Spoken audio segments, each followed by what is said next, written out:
A recent BuzzFeed HuffPost report highlights a surprising baby naming trend. Parents are choosing overtly aggressive names like Caliber, Wesson, Remington, Dagger, and even Trigger for their sons.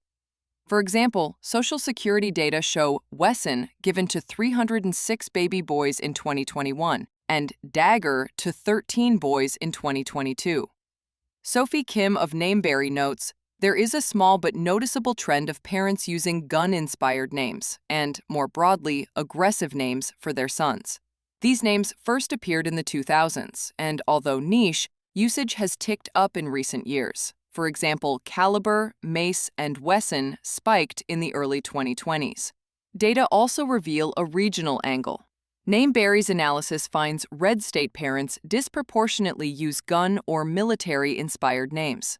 The red states have a relative preference for gun-themed and military names, with Gunner and Knox in the top 25 for boys, and Remington and Navy among the top 25 for girls. In other words, parents in conservative, rural-leaning areas tend to favor names evoking firearms, war, or rugged frontier imagery. Experts link this to cultural values.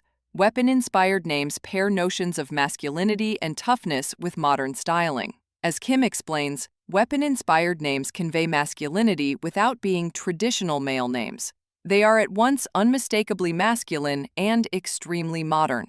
We associate weapons with men and masculinity, so these parents could have more conservative values when it comes to gender. Why parents are choosing these names? Baby naming experts say several factors motivate this trend.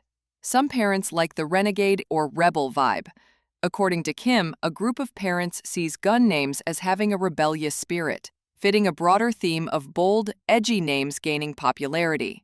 In other words, even as early favorites like Shooter and Colt may plateau, new variants, for example Trigger and Cannon, continue to emerge on name charts.